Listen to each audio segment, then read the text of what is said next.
Sesaat lagi, Anda akan menyaksikan Top Speed MotoGP dipersembahkan oleh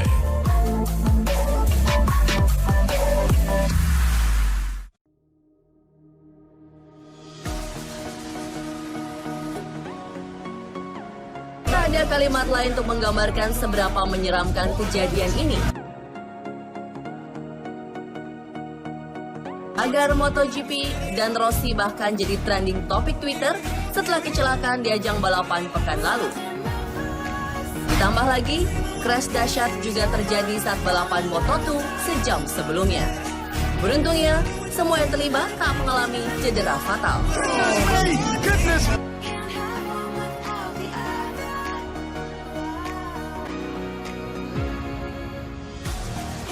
Terjatuh atau terlibat kecelakaan memang hal tak terpisahkan dari balapan ini. Tercatat, pada rentang waktu setengah dekade terakhir, rata-rata terjadi lebih dari 1.000 insiden dalam 1 tahun gelaran MotoGP. Bahkan bila menghitung sesi kualifikasi, free practice, dan bike test, sepertinya tak ada satupun joki yang tidak pernah crash sama sekali di tiap musimnya.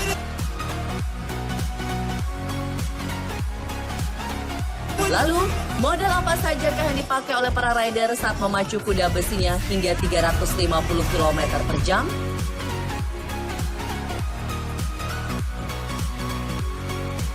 Pertama, helm standar FIM atau Federasi Motor Internasional.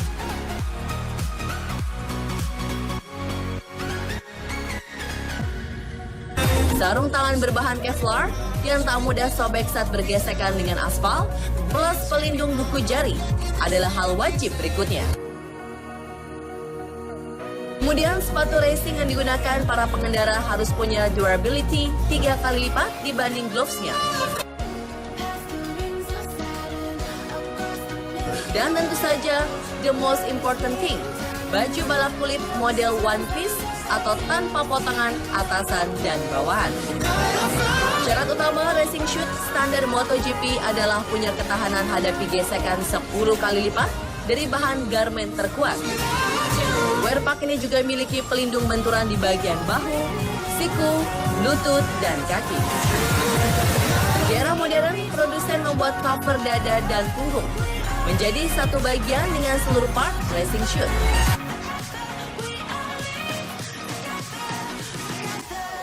Tak cukup respek terbaru yang kuat, para pembalap semakin aman dengan teknologi airbag yang terpasang di badan, built-in dengan baju balapnya. Pelindung udara otomatis generasi terkini mengembang semakin cepat dari versi pertama, yang mulai diperkenalkan hampir 1,5 dekade lalu. Alat ini bekerja kurang dari 20 milisecond saat rider alami goncangan, atau lebih cepat 10 kali lipat dari refleks manusia normal.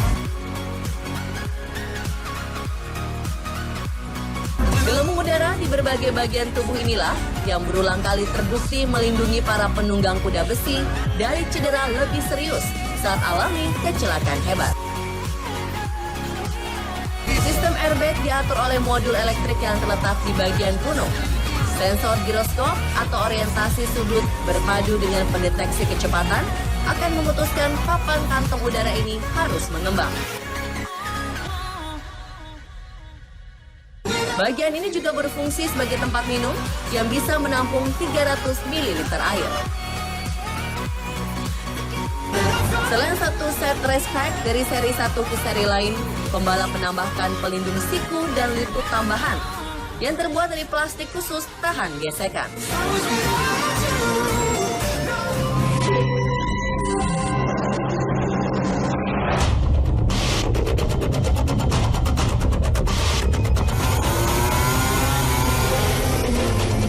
Layaknya ungkapan klise, no pain, no gain, no risk, no win. Itulah yang terus ditanamkan pada benak para pembalap. Dilengkapi dengan berbagai perangkat keselamatan, namun takdirlah yang punya kuasa atas berbagai kemungkinan di atas lintasan.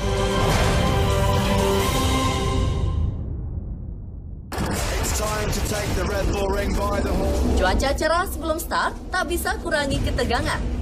akibat red flag pada kecelakaan balap Moto2 yang melibatkan 4 rider. Namun kemenangan bersejarah pekan lalu jadi terasa awkward karena kurang dari 24 jam sebelumnya, rider asal Cesena ini baru saja mengumumkan perpisahannya dengan Ducati.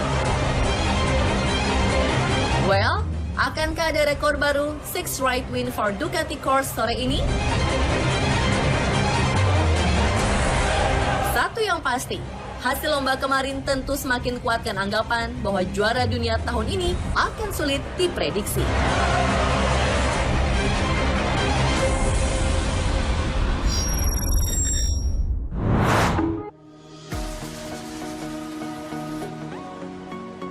Red Bull Ring Circuit sajikan kembali adu cepat babak kedua di tanah Austria sore nanti. Titel GP Styria jadi judul pembeda meski masih di sirkuit yang sama. Yaps, di Ducati Arena.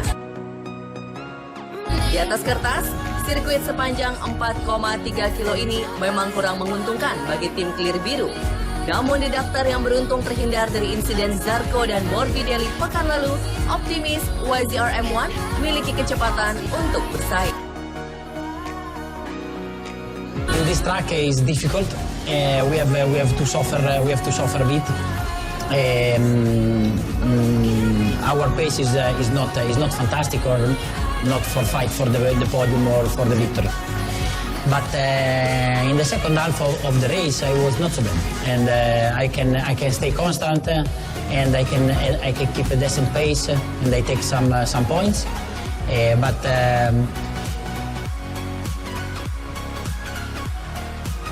Memimpin klasemen dengan 11 poin di atas AD04, El Diablo yang masih berhadapan dengan masalah rem depan, akui bahwa sang rider Italia akan sulit dikalahkan sore ini.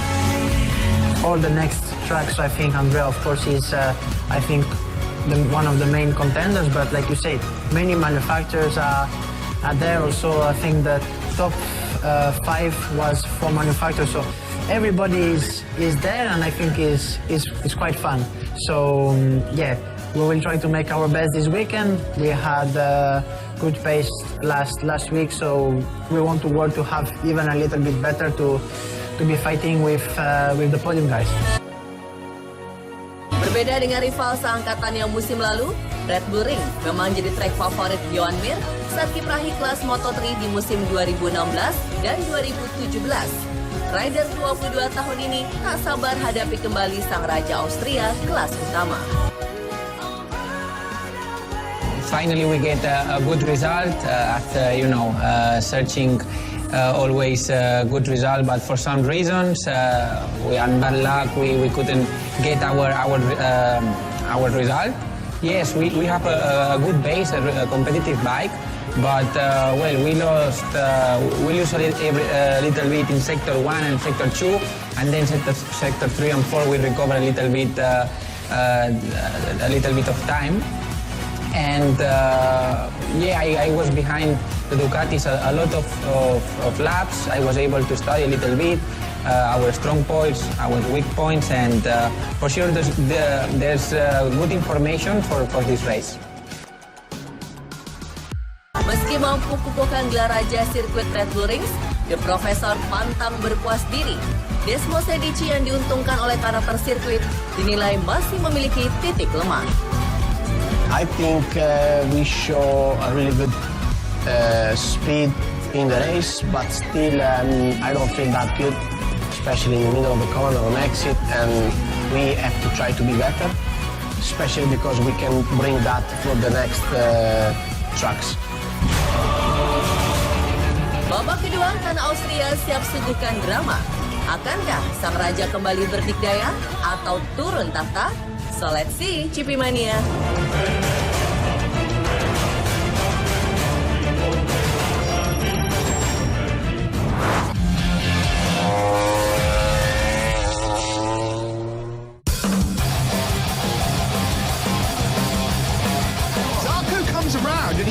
Gimana nih GP Mania? Segmen-segmen top speed sebelumnya cukup mendebarkan atau malah bikin ngeri?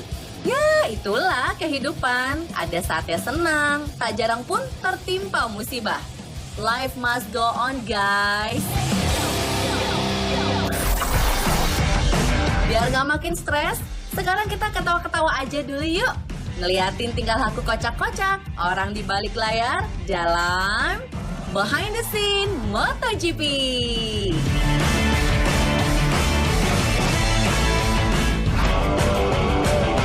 Tak hanya panas persaingan di lintasan, para rider pun tak luput dari ganasnya suhu yang membara. Ada yang mengibaskan tangan,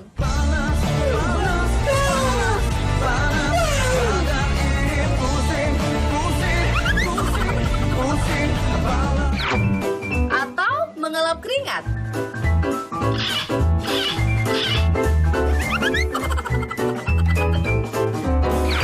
Haus bener kayaknya. Minum dulu deh biar seger.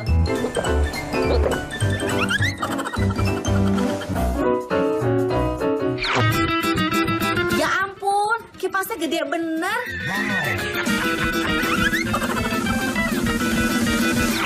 Nih, santuy dong kayak Petrucci.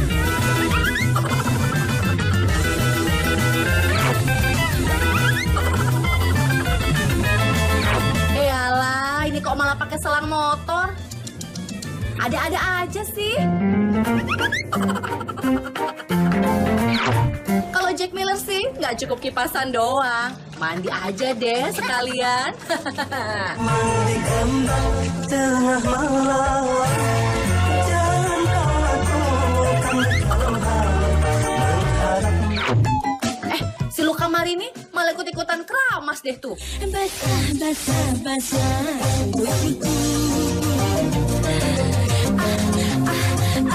menyentuh kalbu.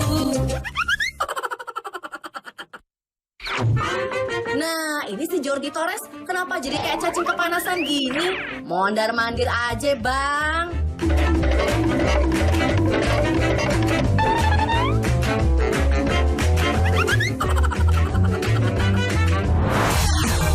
Biar nggak mati gaya, yuk sesi foto dulu. Bisa kali.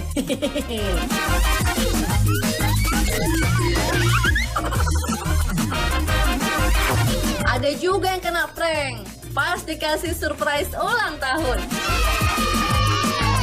Ya amplop, itu lilin apa petasan sih?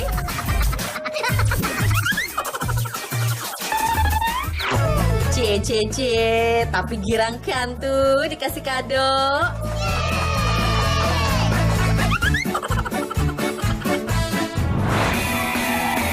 Ini lomba balap motor apa lomba balap skuter sih?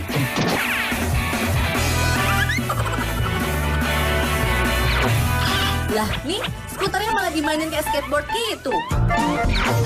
Lah, kok jadi main lompat-lompatan sih?